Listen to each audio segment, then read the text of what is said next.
तो चलिए, एक आप लोगों के डाउट है फेजर डायग्राम के, और जो भी बेसिक्स है मैं अभी आपको clear.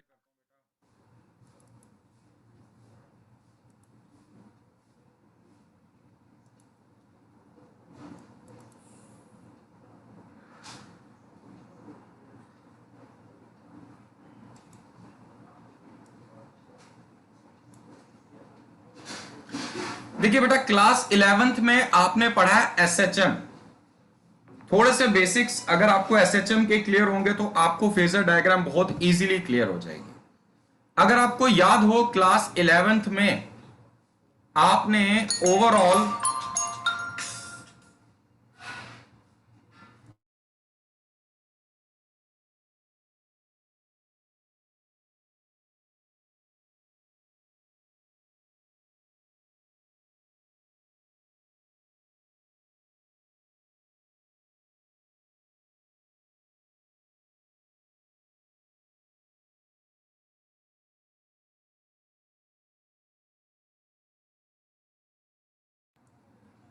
SHM is simple harmonic motion. तो सबसे पहले हम बात करेंगे यहां पे सिंपल हार्मोनिक मोशन की।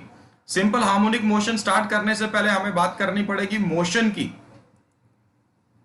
मोशन क्या है? Change of position with respect to the surroundings is called as motion. अगर किसी बॉडी की पोजीशन बदल रही है विद रिस्पेक्ट टू सराउंडिंग्स तो हम बोलते हैं ये बॉडी मोशन में। अगर किसी बॉडी की पोजीशन नहीं बदल रही तो उसको हम बोलते हैं बॉडी रेस्ट पे है। अब जब हम मोशन और रेस्ट की बात कर रहे हैं तो बेटा यहां पे सबसे पहली बात आती है कि मोशन कितनी तरह का हो सकता है। मोशन कितनी तरह का हो सकता है? मोशन तीन तरह का होता है, ट्रांसलेटरी, रोटेटरी एंड वाइब्रेटरी। तीन तरह का मोशन है, ट्रांसलेटरी मोशन, रोटेटरी मोशन और वाइब्रेटरी मोशन। ठीक है, मैं आज सारे बेसिक्स आपके, सबसे पहले हम एसएचएम की बात करेंगे यहां पे कि एसएचएम क्या है। लेकिन इससे पहले कि मैं एसएचएम की बात कर पाऊं हमें बेसिक समझना होगा। एसएचएम तो सिंपल हार्मोनिक मोशन है, तो ओवरऑल मोशन कितनी तरह का पॉसिबल है? तो बेटा फंडामेंटली जो मोशन है वो तीन तरह का मोशन होता है, अगर आपको याद हो। कौन कौन सा मोशन है? पहला मोशन है जिसको हम बोलते हैं ट्रांसलेटरी मोशन, दूसरा मोशन रोटेटरी मोशन, तीसरा मोशन वाइब्रेटरी मोशन। यही तीन तरह का मोशन हो सकता है, रोटेटरी, ट्रांसलेटरी और वाइब्रेटरी। ट्रांसलेटरी मोशन फर्दर दो टाइप्स का है, एक है रेक्टिलीनियर, दूसरा है कर्वीलीनियर। ट्रांसलेटरी मोशन एक ऐसा मोशन है जिसमें किसी एक मोमेंट ऑफ टाइम पे बॉडी के जितने कॉन्स्टिट्यूएंट पार्टिकल्स हैं सबके वेलोसिटी, सबके वी वेक्टर की वैल्यू सेम है। मान लीजिए इस बॉडी की वेलोसिटी है 5 मीटर पर सेकेंड, तो इसके हर एक पॉइंट की वेलोसिटी 5 मीटर पर सेकेंड होगी और सेम डायरेक्शन में होगी। Such a motion is said to be translatory motion. हाँ, ट्रांसलेटरी मोशन बिल्कुल स्ट्रेट लाइन में हो सकता है, उसको हम बोलते हैं रेक्टिलीनियर। और अगर थोड़ा बहुत पाथ कर्व्ड है, such a motion is said to be curvilinear. यहां पे भी किसी एक मोमेंट ऑफ टाइम पे सभी पार्टिकल्स की वेलोसिटी सेम होगी, बॉडी के कॉन्स्टिट्यूएंट पार्टिकल्स के। दूसरा होता है बेटा रोटेटरी मोशन, जब बॉडी किसी फिक्स्ड एक्सिस के अबाउट रोटेट कर रही है। अब यहां पे क्या होता है, एक्सिस वाले पॉइंट्स को छोड़ दें, अगर हम एक्सिस ऑफ रोटेशन के पॉइंट्स को छोड़ दें तो बाकी सभी जितने भी कॉन्स्टिट्यूएंट पॉइंट्स हैं या कॉन्स्टिट्यूएंट पार्टिकल्स हैं बॉडी के, इन सब का पाथ कैसा होगा? सर्कुलर। सब सर्कुलर मोशन डिस्क्राइब कर रहे हैं। जो पार्टिकल्स एक्सिस के करीब होंगे वो छोटे छोटे सर्कल डिस्क्राइब करेंगे, जो एक्सिस से दूर होंगे वो बड़े। तो हर एक पार्टिकल का पाथ सर्कुलर है सिवाय उन पार्टिकल्स के जो कि एक्सिस में है। Such a motion is said to be rotatory. तीसरा vibratory, to and fro motion about a fixed mean position is called as vibratory motion, या फिर हम इसको ऑसिलेटरी मोशन भी कहते हैं। ठीक है, तो इसी में आपने पढ़ा था SHM. SHM stands for simple harmonic motion. ये सिंपल हार्मोनिक मोशन क्या है? देखिए, मैथमेटिक्स हमारा एक टूल है, इसमें हर तरह की शेप के लिए एक इक्वेशन हमारे पास होती है। सर्कल की अपनी इक्वेशन है, एलिप्स की अलग इक्वेशन है, पैराबोला की अलग इक्वेशन है, स्ट्रेट लाइन की अलग इक्वेशन है। तो जैसे हर तरह की शेप के लिए अपनी इक्वेशन है, वैसे हर तरह के मोशन के लिए अपनी इक्वेशन है।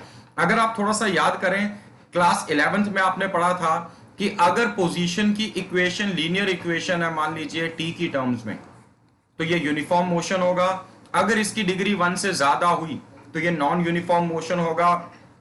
लेट अस से इट इज 2t² + 5t + 1।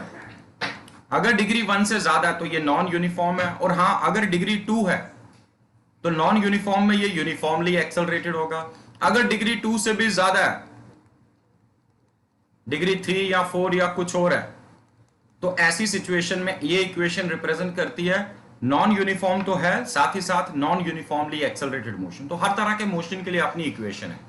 तो ओवरऑल जब हमने एसएचएम को डिफाइन किया था क्लास 11th में, तो हमने 3 अलग अलग तरीके से डिफाइन किया था। पहला तरीका क्या था? Any motion that can be expressed using a single harmonic function only. Any motion that can be expressed using a single harmonic function only. इकलौते हार्मोनिक फंक्शन के टर्म्स में जिस मोशन को आप रिप्रेजेंट कर पाओ, such a motion is said to be simple harmonic motion. अब सवाल यह आ गया कि ये हार्मोनिक फंक्शन क्या है? तो harmonic function is a function which is periodic as well as bounded. एक ऐसा फंक्शन जो पीरियोडिक तो हो, साथ ही साथ बाउंडेड भी हो। Periodic as well as bounded. देखो जितने ट्रिग्नोमेट्रिक फंक्शंस हैं वो सारे के सारे पीरियोडिक हैं। कोई भी ट्रिग्नोमेट्रिक फंक्शन अगर आप उठाते हैं, जो एफ ऑफ थीटा, मान लीजिए साइन ऑफ थीटा ले रहे हैं, टैन ऑफ थीटा, कोई भी फंक्शन ऑफ थीटा है, तो वो एफ ऑफ थीटा किसके इक्वल होगा? एफ ऑफ थीटा प्लस 2 पाई।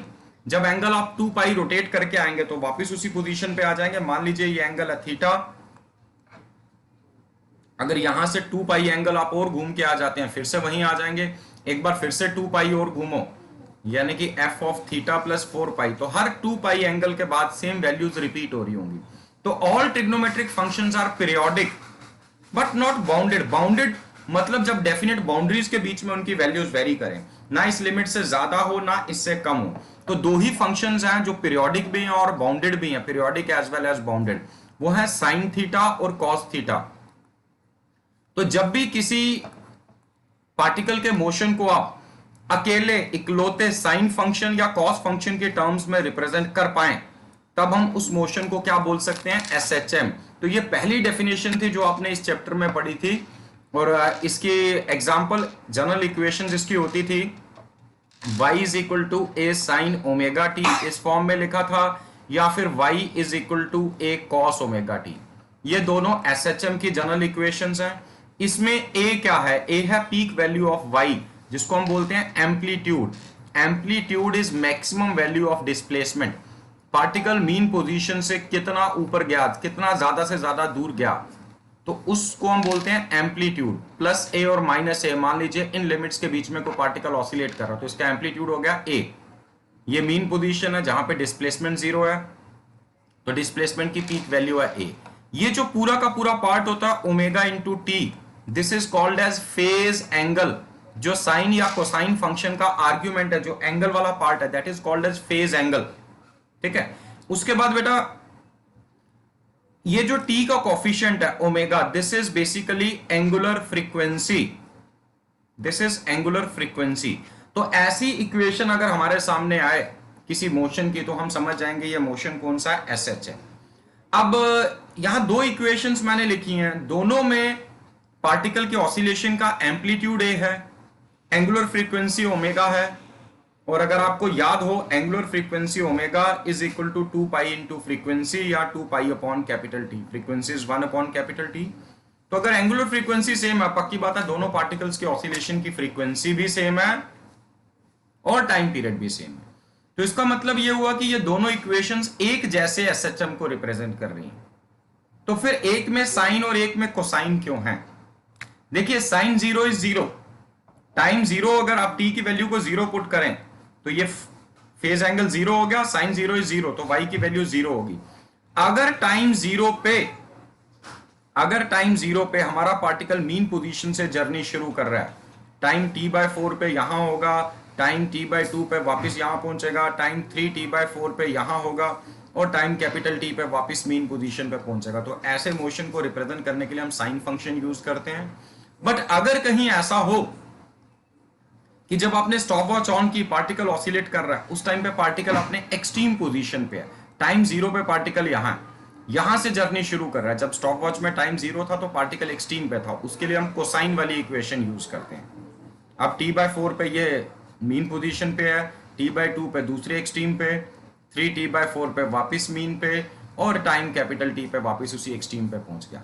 तो दोनों में फर्क क्या है? अगर कॉस फंक्शन आ रहा है तो टाइम 0 पे, मतलब जर्नी पार्टिकल की एक्सट्रीम पोजीशन से शुरू हो रही है, और अगर साइन वाला फंक्शन आप यूज कर रहे हैं तो टाइम 0 पे जो पार्टिकल है वो मीन पोजीशन पे है। ठीक है, तो ये चीजें क्लियर है बेटा? इसमें कोई डाउट किसी को, जो चीजें अभी तक बता चुका हूं? तो बेटा यहां पे फेज एंगल है, देखो एक पीरियोडिक मोशन की अगर मैं बात करूं, पीरियोडिक मोशन एक ऐसा मोशन है जिसमें position of the body is repeated after a fixed interval of time, जिसमें बॉडी की पोजीशन बार बार रिपीट होती है, बॉडी बार बार उसी पोजीशन से घूमते हुए निकलती है। ऐसे मोशन को हम बोलते हैं पीरियोडिक मोशन। पीरियोडिक मोशन दो तरह का हो सकता है, एक सर्कुलर हो सकता है, दूसरा जो पीरियोडिक मोशन है वो कौन सा हो सकता है? ऑसिलेटरी या वाइब्रेटरी। तो सर्कुलर मोशन में अगर हमें मोशन को स्टडी करना हो तो डिस्प्लेसमेंट से ज्यादा मीनिंगफुल टर्म थी एंगुलर डिस्प्लेसमेंट। जैसे मान लीजिए बॉडी ए से चली घूम के ए पे आ गई, तो मैंने अगर आपको बोल दिया डिस्प्लेसमेंट की वैल्यू, तो डिस्प्लेसमेंट कितनी होगी? 0। अगर डिस्प्लेसमेंट 0 है तो आपको ये तो समझ आ गया पार्टिकल इनिशियल पोजीशन पे ही है, बट ये समझ नहीं आया कि क्या पार्टिकल रेस्ट में ही मेंटेन था, या पार्टिकल एक रेवोल्यूशन कंप्लीट करके वापस आ चुका है, या पार्टिकल 2 रेवोल्यूशन कंप्लीट कर चुका है, या 3 कर चुका है, या 4 कर चुका है, चाहे वो 50 रेवोल्यूशन भी कंप्लीट करके वापस ए पे पहुंचेगा, डिस्प्लेसमेंट तो 0 होगी। तो displacement is not a very meaningful term in circular motion. तो इसलिए सर्कुलर मोशन में एक नई टर्म आपने इंट्रोड्यूस की थी which is called as angular displacement, जिसको हम थीटा से डिनोट करते हैं। It is again a vector quantity just like displacement, but it's an axial vector. Theta vector, omega vector, alpha vector, angular displacement, angular velocity, angular acceleration, फिर angular momentum और torque vector. Rotational motion के जितने भी vectors हैं, all these are axial vectors, they act along axis of rotation. तो अगर body anti clock, direction कैसे पता चलेगी? राइट हैंड थंब रूल से। एंटी क्लॉकवाइज घूम रही है तो अपवर्ड्स, क्लॉकवाइज घूम रही होगी बॉडी तो डाउनवर्ड्स। तो एनीवे एंगुलर डिस्प्लेसमेंट ये तो होगी डायरेक्शन, हर वेक्टर में डायरेक्शन होती है और मैग्नीट्यूड होता है। मान लीजिए बॉडी ए से लेके बी तक गई, तो इनिशियल पोजीशन और फाइनल पोजीशन सर्कल के सेंटर पे जो एंगल सबटेंड कर रही हैं, that is called as angular displacement. हाँ, डायरेक्शन कहां होगी? Along the axis. Numerical value आप इस तरह से मेजर करेंगे। तो अगर पार्टिकल ने एक रेवोल्यूशन कंप्लीट कर ली, वापस पोजीशन ए पे आ गया, तो हम बोलेंगे एंगुलर डिस्प्लेसमेंट कितनी होगी? या तो 360 डिग्री या 2 पाई रेडियन। रेडियन में 2 पाई। तो अब अगर पार्टिकल ने एक रेवोल्यूशन पूरी की और आप डिस्प्लेसमेंट की जगह एंगुलर डिस्प्लेसमेंट की वैल्यू दे रहे हैं 2 पाई रेडियन, तो ये ज्यादा मीनिंगफुल है। इससे क्लियर हो गया कि पार्टिकल ने एक रेवोल्यूशन कंप्लीट कर ली है। अगर 4 पाई रेडियन होगा तो 2 रेवोल्यूशन, अगर 5 पाई रेडियन होगा तो 2.5 रेवोल्यूशन, 2.5 रेवोल्यूशन ये बॉडी कंप्लीट कर चुकी है। सो इसलिए हमें नई क्वांटिटी यहां पे इंट्रोड्यूस करनी पड़ी विच इज एंगुलर डिस्प्लेसमेंट। उसके बाद बेटा अगली टर्म हमने इंट्रोड्यूस की थी एंगुलर वेलोसिटी, जिसको हम ओमेगा से डिनोट करते हैं। कॉमन सेंस की बात है, omega is D theta upon D T, rate of change of angular displacement with respect to time. But अगर ये ओमेगा कांस्टेंट है तो आप इसको सिंपली थीटा अपॉन टी भी लिख सकते हैं। जैसे आप जानते हैं v को आप ds अपॉन dt भी लिखते हैं, ये इंस्टेंटेनियस वेलोसिटी है, और एवरेज को आप लिखते थे delta x upon delta T. लेकिन अगर मोशन यूनिफॉर्म हो तो आप delta x by delta T लिखो, या total displacement upon total time taken. Anyway omega हो गया थीटा अपॉन टाइम टेकन। अगर थीटा 2 पाई रेडियन है तो 2 पाई रेडियन एंगल डिस्क्राइब करने के टाइम को हम टाइम पीरियड कहते हैं, time taken to complete one cycle, और 1 अपॉन टी क्या होता है? न्यू। तो ओमेगा यहां पर क्या है? एंगुलर वेलोसिटी, इसका रिलेशन ये आ रहा है। फ्रीक्वेंसी होता है number of cycles per unit time. ये सब चीजें क्यों डिस्कस कर रहा हूं? देखो सर्कुलर मोशन में आप टाइम पीरियड को कह सकते थे time taken to complete one revolution, और वाइब्रेटरी मोशन में time taken to complete one vibration या वन ऑसिलेशन। लेकिन साइकिल वर्ड ऐसा है कि आप दोनों पे अप्लाई कर सकते हो। So capital T which is time period, it is time taken to complete one cycle. हाँ, सर्कुलर मोशन में साइकिल कब कंप्लीट हुआ? पॉइंट ए से चलते हुआ है, वापस जब पॉइंट ए पे पहुंचे तो एक साइकिल कंप्लीट हो गया, जब पोजीशन रिपीट हुई। लेकिन वाइब्रेटरी मोशन में ऐसा नहीं है बेटा। वाइब्रेटरी मोशन में सिंपली पोजीशन रिपीट होने पे साइकिल कंप्लीट नहीं होता है, डायरेक्शन ऑफ मोशन भी रिपीट होनी चाहिए। मान लीजिए किसी टाइम पे पार्टिकल ने पोजीशन पी को क्रॉस किया, जब ये पोजीशन पी को क्रॉस करके ऊपर गया, दूसरे एक्सट्रीम को टच किया, एक्सट्रीम को टच किया और वापस यहां पहुंचा, देखिए वापस पी पे पहुंच गया, तो पोजीशन तो रिपीट हो गई, बट क्या एक साइकिल पूरा हुआ? नहीं हुआ ना। एक साइकिल कब पूरा होगा? जब ये दूसरे एक्सट्रीम को टच करके फिर वापस यहां पहुंचेगा, तब एक साइकिल पूरा होगा। तो यहां एक साइकिल कब पूरा होता है? जब पोजीशन भी रिपीट हो, साथ ही साथ डायरेक्शन ऑफ मोशन भी रिपीट हो। इसने पहली बार पी को जब क्रॉस किया तो ये ऊपर की ओर जा रहा था, जब यहां पहुंचा वापस पी पे तो अब नीचे की ओर आ रहा है, तो डायरेक्शन ऑफ मोशन अलग अलग है, इसलिए अभी एक साइकिल पूरा नहीं हुआ। अगली बार जब ये ऊपर जाते हुए पी को क्रॉस करेगा, तभी हम बोलेंगे इसका एक साइकिल पूरा हो चुका है। तो दोनों मोशंस में ये कॉमन टर्म हम यूज कर सकते हैं, साइकिल। हां, अब वाइब्रेटरी मोशन में या ऑसिलेटरी मोशन में भी हमने सोचा कि जब बाकी सब चीजें तो हम ले ही रहे हैं, तो एंगुलर डिस्प्लेसमेंट के एनालॉगस कोई क्वांटिटी यहां पे हम कंसीडर करें, तो वो क्वांटिटी हमने कौन सी ली? उसको हमने नाम दिया फेज एंगल। फेज एंगल इसी के एनालॉगस क्वांटिटी है, ठीक है। एंगुलर वेलोसिटी के एनालॉगस जो क्वांटिटी है उसको हमने नाम दिया एंगुलर फ्रीक्वेंसी। फॉर्मूला सेम है, डिनोट ओमेगा से ही कर रहे हैं, सब कुछ सेम है, बस नाम अलग है। वहां पे सर्कुलर मोशन में ओमेगा जो है वो एंगुलर स्पीड या एंगुलर वेलोसिटी है, वाइब्रेटरी मोशन में इसी ओमेगा को हम एंगुलर फ्रीक्वेंसी कहते हैं। वहां angular velocity rate of change of angular displacement है, लेकिन एंगुलर फ्रीक्वेंसी क्या होगी? Rate of change of phase angle with respect to time. Normally phase angle को हम फाई से डिनोट करते हैं, आप थीटा से भी कर सकते हैं। एनीवे, यहां पे हमने ये सोचा कि जैसे वहां पे एक साइकिल पूरा हुआ तो कितना एंगल, एंगुलर डिस्प्लेसमेंट कितनी हुई थी? 2 पाई रेडियन। तो यहां पर भी अगर एक साइकिल पूरा हो तो हम उसको भी एंगल असाइन करें। जब हम उसको एंगल असाइन करते हैं तो एंगल्स, इस एंगल को नाम देते हैं फेज एंगल। मान लीजिए टाइम 0 पे इसने यहां से जर्नी शुरू की, तो टाइम 0 पे इसका फेज एंगल 0 था। जब ऊपर गया, नीचे आया, इस एक्सट्रीम को टच करके वापस जब मीन पोजीशन पे पार्टिकल आया, तो हमने कहा जी फेज एंगल कितना हो गया? 2 पाई रेडियन। चूंकि ये जर्नी 4 स्टेप में कंप्लीट हुई है, तो हर एक स्टेप में कितना फेज एंगल डिस्क्राइब हुआ होगा? 2 पाई का 1/4 यानी कि पाई/2। तो जब ये इस एक्सट्रीम पे पहुंचा होगा, फेज एंगल पाई/2 रेडियन। फिर मीन पे पहुंचा और पाई/2 ऐड करो तो ये कितना हो जाएगा? ये हो जाएगा पाई रेडियन। फिर यहां पहुंचेगा तो और पाई/2 ऐड करो, 3 पाई/2। फिर वापस मीन पे पहुंचेगा तो कितना फेज एंगल हो गया? 2 पाई रेडियन। इसको हम बोलते हैं फेज एंगल। फेज एंगल को हम डिफाइन कैसे करते हैं? ये एक ऐसी क्वांटिटी है, it's a quantity in SHM. SHM के अंदर एक ऐसी quantity that determines instantaneous position and direction of motion of body. Instantaneous position and direction of motion of body.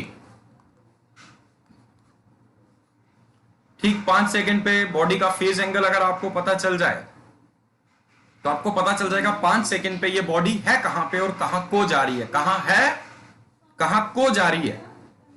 जैसे मान लीजिए ये जो एग्जांपल मैंने, ये जो आपके सामने डायग्राम बनाई है, अगर मैं बोलूं फेज एंगल है जी पाई/2 रेडियन या 90 डिग्री,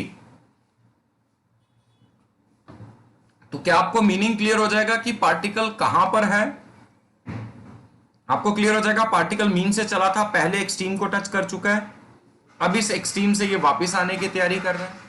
अगर मैं बोलूं फेज एंगल है पाई रेडियन, तो आपको समझ आ जाएगा हाफ साइकिल कंप्लीट कर चुका है, अब दूसरे हाफ की ओर जाने की तैयारी कर रहा है। अगर मैं बोलूं फेज एंगल है 3 पाई/2 रेडियन, तो आपको समझ आ जाएगा पहले एक्सट्रीम को टच करके अब दूसरे एक्सट्रीम पे पहुंच चुका, वापस आने की तैयारी कर रहा है। तो this is phase angle. Phase angle अच्छे से दिमाग में बैठा कि नहीं बैठा बेटा, ये बता दीजिए। Yes sir. यस। मान लीजिए मैं कहता हूं जी फेज एंगल है, हां ये बात अलग है कि मैंने कॉस वाली इक्वेशन भी बताई थी, ये तो कॉस वाली इक्वेशन में फेज एंगल 0 यहां से शुरू होगा, यहां पाई/2 होगा, यहां पाई होगा, फिर जब वापस आएंगे तो यहां पे 3 पाई/2, फिर जब यहां पहुंचोगे तो यहां एक साइकिल कंप्लीट हो गया 2 पाई, तो उसमें रेफरेंस अलग है, उसमें एक्सट्रीम पोजीशन से शुरुआत करनी है। बट एक्सट्रीम से मीन या मीन से एक्सट्रीम तक जाने में फेज एंगल कितना चेंज होता है? हमेशा 90 डिग्री या π/2 रेडियन। मान लीजिए मैं कहता हूं फेज एंगल है π/6 रेडियन या 30 डिग्री, तो भी आपको मैंने क्या बोला था, फेज एंगल आपको बताएगा पार्टिकल कहां है और कहां को जा रहा है। पार्टिकल कहां है और कहां को जा रहा है। तो आपके सामने इक्वेशन है y is equal to A sine omega T. तो अभी अभी मैंने बताया ये जो एंगल वाला पार्ट है दिस इज फेज एंगल। अगर यहां पे इसकी वैल्यू आप 30 डिग्री पुट करें, साइन 30 इज 1/2, तो y की वैल्यू मिल गई ना। पार्टिकल कहां पे होगा? एक्सट्रीम और मीन के मिड वे में, पोजीशन a/2 पे। और हां, चूंकि ये 90 डिग्री से कम है तो पक्की बात अभी इसने पहले एक्सट्रीम को टच नहीं किया, ये अभी मिड वे में है और पहले एक्सट्रीम की ओर जा रहा है। तो आपको पोजीशन भी मिल गई और डायरेक्शन ऑफ मोशन, दोनों चीजें पता चल गई अगर आपको फेज एंगल मिल जाए तो। ठीक है, तो ये पार्ट था फेज एंगल। हाँ, कभी कभी इक्वेशन, अच्छा इसमें एक चीज और आपको बताना चाहूंगा बेटा, ये बहुत बहुत बहुत ज्यादा इंपॉर्टेंट पॉइंट है जो भी बताने जा रहा हूं। बहुत सारे क्वेश्चंस आपके लिए बिल्कुल सिंपल और इजी हो जाएंगे अगर ये लॉजिक आपको याद रहे, तो ध्यान दीजिएगा। और जहां तक मेरा ख्याल है, ये मैं पहले भी कहीं डिस्कस कर चुका हूं किसी टॉपिक के साथ। मान लीजिए ये मीन पोजीशन है O, ये पहला एक्सट्रीम है पॉजिटिव एक्सट्रीम प्लस A, ये नेगेटिव एक्सट्रीम माइनस A। तो मीन से एक्सट्रीम या एक्सट्रीम से मीन की ओर जब भी जाओगे तो फेज एंगल में कितना चेंज आएगा? फेज एंगल में चेंज आएगा या तो π/2 रेडियन कह लो, और डिग्री में कहोगे तो 90 डिग्री का चेंज आएगा। फिर इस यहां से इधर एक्सट्रीम या एक्सट्रीम से वापस मीन पे भी सेम π/2 रेडियन और 90 डिग्री का फेज चेंज होगा जब भी पार्टिकल मीन से एक्सट्रीम या एक्सट्रीम से मीन की ओर आता है। अब मेरा क्वेश्चन आप लोगों से यह है कि अगर ये पूरे वहां तक पोजीशन O से लेके पोजीशन A तक जाने के लिए अगर फेज एंगल चेंज हो रहा है π/2, तो पोजीशन O से, मीन पोजीशन से a/2 तक जाने में, एक्सट्रीम के मिड वे तक जाने में, एक्सट्रीम के मिड वे तक जाने में, यहां तक पहुंचने में कितना फेज एंगल चेंज होगा? ये आप क्या बता सकते हैं मुझे? 45। हाँ, कितना? 30 5/6। Very good, very good. तो जिन्होंने 45 बोला तो घबराइए मत, अक्सर ज्यादातर स्टूडेंट से ये गलती होती है, तभी मैं ये टॉपिक डिस्कस कर रहा हूं, क्योंकि मैं जानता हूं ऐसा लगता है आपको कि शायद अगर यहां से यहां तक 90 चेंज हो रहा था तो मिड वे तक जाने में शायद 45 का फेज एंगल चेंज होगा, मगर ऐसा नहीं है। देखो, अभी मैंने इक्वेशन लिखी थी y is equal to A sine omega T, तो ओमेगा टी फेज एंगल है ना, तो phase angle is omega into T. Omega अगर कांस्टेंट है तो phase angle is directly proportional to T. तो पार्टिकल जब मीन पोजीशन को क्रॉस करता है तो उसकी स्पीड हाईएस्ट होती है, काइनेटिक एनर्जी हाईएस्ट होती है। पार्टिकल जब मीन पोजीशन को क्रॉस करता है, एसएचएम में पेंडुलम ले लो, कोई भी बॉडी, जब वो मीन पोजीशन को क्रॉस करता है उसकी स्पीड हाईएस्ट होती है। तो पहला a/2 ट्रेवल करने में उसको कम वक्त लगता है, और अगर टाइम कम लगेगा तो फेज एंगल भी कम चेंज होगा। अब यहां तक पहुंचने में a/2 तक पहुंचते पहुंचते उसकी स्पीड कम हो चुकी है, और एक्सट्रीम पोजीशन पर जाके तो स्पीड 0 हो जाएगी। तो इसलिए अगला a/2 कवर करने में इसको टाइम ज्यादा लगता है। टाइम ज्यादा लगता है तो एज ए रिजल्ट टाइम और फेज एंगल प्रोपोर्शनल है, तो एज ए रिजल्ट यहां पे फेज एंगल भी ज्यादा चेंज होता है। कितना चेंज होता है? 60 डिग्री। वैसे यहां पे भी ये 30 डिग्री या π/6 रेडियन, और अगले हाफ में 60 डिग्री या π/3 रेडियन। तो ये चीज समझ आई सबको?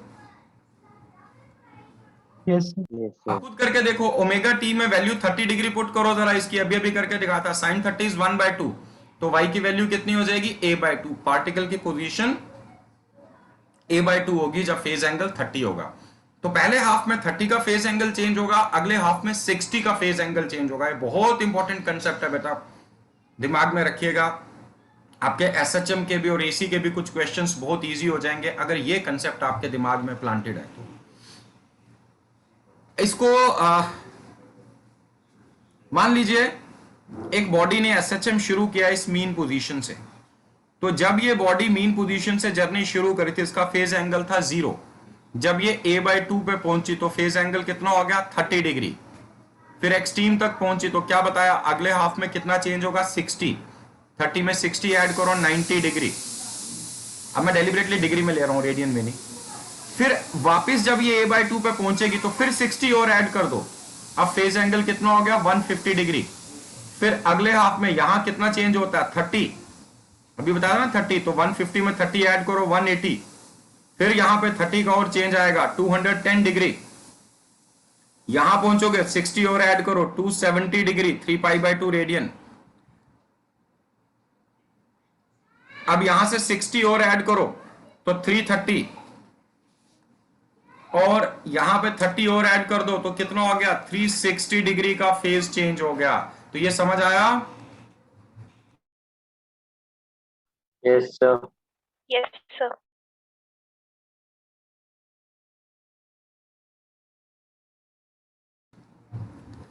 और मान लो जो मैं दूसरा केस ले रहा था, ये बॉडी अपनी जर्नी शुरू करती है एक्सट्रीम पोजीशन से, जिसकी इक्वेशन थी a cos ओमेगा t। तो अगर इसने एक्सट्रीम से जर्नी शुरू की तो वहां पे फेज एंगल था 0। यहां से कितना चेंज हो गया होगा 60, फिर 30 का और चेंज 90, फिर 30 का और चेंज, पहले हाफ में 30 होता है तो 30 90 प्लस 30 120, फिर आगे 60 का चेंज 180, फिर जब ये वापस आ रहा होगा फिर 60 का चेंज 180 प्लस 60 240 डिग्री, फिर 30 का चेंज 270 डिग्री, फिर 30 का चेंज 300 डिग्री, और लास्ट पार्ट में फिर 60 का चेंज। तो वापस देखो एक साइकिल में कितना हो गया 360 डिग्री का फेज चेंज हो गया। तो ये चीज दिमाग में बैठ गई ना सबके? Yes, sir. Yes sir. Recently मुझे याद नहीं है 19 में या 18 में किसी एक एग्जाम में एक क्वेश्चन आया था, शायद नीट एग्जाम में आया था। उसमें आपसे ये चीज पूछी थी कि दो पार्टिकल्स दोनों एसएचएम एग्जीक्यूट कर रहे हैं, एक जैसी फ्रीक्वेंसी, एक जैसा एम्पलीट्यूड, दोनों मीट करते हैं पोजीशन a/2 पे, बट दोनों की डायरेक्शन ऑफ मोशन ऑपोजिट है, ऑपोजिट डायरेक्शन में चलते हुए मीट करते हैं। तो दोनों के बीच का फेज डिफरेंस कितना होगा? अगर दो पार्टिकल सेम फेज में चल रहे हैं, चाहे उनके एम्पलीट्यूड अलग अलग हो सकता है एक का एम्पलीट्यूड यहां तक है दूसरे का यहां तक है, सेम फेज में चलने का मतलब साइमल्टेनियसली दोनों मीन पोजीशन क्रॉस कर रहे हैं, साइमल्टेनियसली एक्सट्रीम को टच कर रहे हैं। हो सकता है दोनों की एक्सट्रीम अलग अलग हो, बट साइमल्टेनियसली अपने एक्सट्रीम को टच कर रहे हैं, फिर से साइमल्टेनियसली मीन को क्रॉस करते हैं, साइमल्टेनियसली नेगेटिव एक्सट्रीम को टच करते हैं। तो हम बोलते हैं पार्टिकल सेम फेज में ऑसिलेट कर रहे हैं, एक साथ मीन पे एक साथ एक्सट्रीम पे जा रहे हैं, तो हम बोलते हैं ये सेम फेज में वाइब्रेट कर रहे हैं। अब यहां पे दो पार्टिकल हैं, दोनों पोजीशन a/2 पे मिल रहे हैं, एक ऊपर जा रहा है एक नीचे जा रहा है, तो दोनों के बीच का फेज डिफरेंस कितना होना चाहिए, डेल्टा फाई कितना होना चाहिए, बता सकता कोई? Sir -a/2। नहीं a/2 तो पोजीशन होगी ना बेटा, फेज का चेंज। देखो ये नीचे आ रहा है, ये वाला जो पार्टिकल, ये पार्टिकल 1 है, ये पार्टिकल 2 है, तो इसका मतलब अगर पार्टिकल 2 भी ऊपर जा रहा होता तो सेम फेज में होता है, यस और नो? Yes sir. लेकिन अब पार्टिकल 2 इसका मतलब एक्सट्रीम को टच करने के बाद वापिस आ रहा है ना, तभी यहां पे मीट किया, ये नीचे की ओर जा रहा है। तो a/2 से एक्सट्रीम की ओर जाने में पहले कितना फेज चेंज होता है 60 डिग्री, फिर वहां से वापस यहां तक आने में 60 डिग्री, मतलब दोनों के बीच में फेज का डिफरेंस कितना होगा 120 डिग्री। या फिर ऐसा कह लो यहां पे भी π/3 और यहां पे भी π/3, तो दोनों के बीच का फेज डिफरेंस ओवरऑल कितना है 2π/3 रेडियन। पाई की टर्म्स में आंसर थे। अगर आप इक्वेशन यूज करेंगे क्वेश्चन लंबा हो जाएगा, लेकिन अगर आप ये बेसिक लॉजिक इस्तेमाल करते हैं तो आपके दिमाग में बड़ी जल्दी मतलब आप इसको सॉल्व कर पाएंगे। Is it clear? Yes, sir. Yes sir. और एक छोटी सी चीज, क्योंकि एसएचएम बहुत इंपॉर्टेंट टॉपिक है बेटा, इस यूनिवर्स में एनर्जी का प्रोपेगेशन कहीं पे भी हो रहा है तो वेव्स की फॉर्म में हो रहा है, और वेव कब जनरेट होती है जब एसएचएम होता है। तो एक छोटी सी चीज और मैंने अभी यहां पे आप लोगों से डिस्कस किया कि मीन से एक्सट्रीम तक जाने में फेज चेंज होता है 90 डिग्री या π/2 रेडियन। तो टाइम में चेंज कितना होता है? t/4, isn't it so? Mean से एक्सट्रीम और एक्सट्रीम से मीन आने में 1/4 of the time period.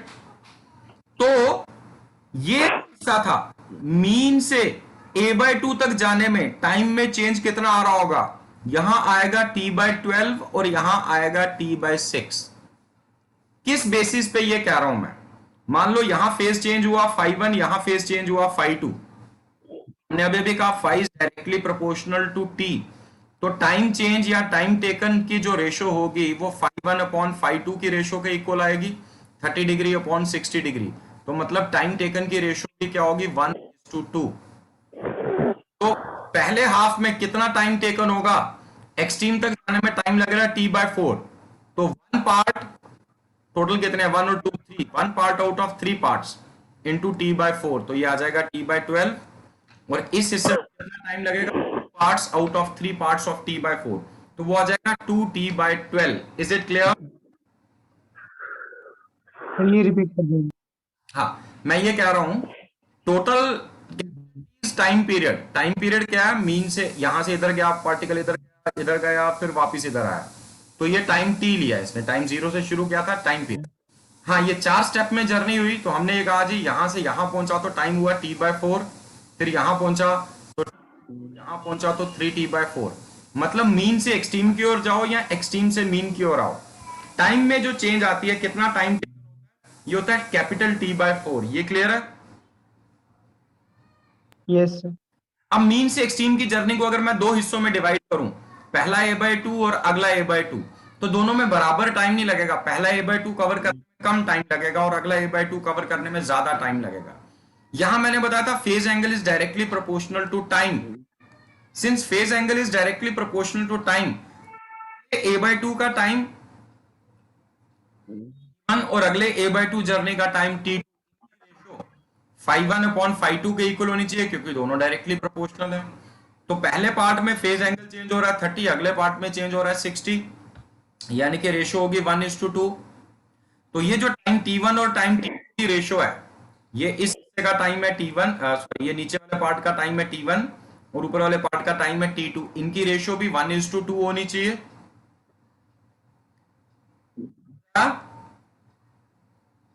Yes sir. और टोटल टाइम था t/4। तो इसको 3 हिस्सों में बांटो। एक हिस्सा ये है, नीचे वाला time 1 part out of 3 part, तो 1/3 इंटू t/4 इज t/12। और अगला हिस्सा दूसरा क्या है? 2 पार्ट्स आउट ऑफ 3 पार्ट्स, तो 2/3 इंटू t/4 वो आ जाएगा t/6। तो t/6 is double of t/12। तो दूसरे पार्ट में टाइम लगेगा t/6। Is it clear? Yes. ठीक है। तो इसके बाद बेटा SHM की जो दूसरी डेफिनेशन थी हमारी, वो थी ज्योमेट्रिकल डेफिनेशन। उसमें हम कहते हैं, ध्यान से सुनना, टाइम थोड़ा कम बचा है, SHM इज द मोशन। ये ज्योमेट्रिकल डेफिनेशन थी। 3 तरह से डिफाइन किया था हमने SHM को पूरे चैप्टर में। दूसरी जो डेफिनेशन थी वो थी SHM is the motion of the projection of a particle in uniform circular motion. Suppose ये पार्टिकल P जो है, ये कांस्टेंट एंगुलर स्पीड ओमेगा के साथ रोटेट कर रहा है इस सर्कल पे, तो इसका मोशन तो यूनिफॉर्म सर्कुलर है, बट इसकी प्रोजेक्शन होता है फुट ऑफ द परपेंडिकुलर। इसकी प्रोजेक्शन लेनी कहां पे? किसी भी डायमीटर पे। मान लो इस डायमीटर पे लेता हूं, इसकी प्रोजेक्शन है m। जब P यहां होगा तो m भी यहां होगा, P यहां पहुंचा तो m यहां, P यहां पहुंचेगा तो इसकी प्रोजेक्शन m यहां पे है, P यहां पे है तो इसकी प्रोजेक्शन m यहां पे होगी, P यहां पहुंचेगा तो यहां से फुट ऑफ द परपेंडिकुलर यहां। तो अब आप इमेजिन कर पा रहे हैं, जब P एक रेवोल्यूशन कंप्लीट करेगा तो m यहां से इधर और इधर से इधर एक साइकिल पूरा करेगा। Yes sir. यस। तो P की प्रोजेक्शन के मोशन को हम बोलते हैं SHM। चाहे वो प्रोजेक्शन उस डायमीटर पे लो चाहे इस पे। फर्क ये है कि टाइम 0 पे जब P यहां पे था तो m भी अपने एक्सट्रीम पे था, लेकिन n कहां पे था? ये n प्रोजेक्शन कहां थी? ये मीन पोजीशन पे थी। और ये होता है एम्पलीट्यूड A और ये फेज एंगल ओमेगा t होता है। ठीक है। सो SHM is the motion of the projection of a particle in uniform circular motion on any of its diameters। इसकी प्रोजेक्शन का मोशन, n का मोशन भी ऊपर नीचे है, m का मोशन भी ऐसे ऐसे है, इस मोशन को हम SHM कहते हैं। तो यहां पर ये जो रेडियस वाला या इसका पोजीशन वेक्टर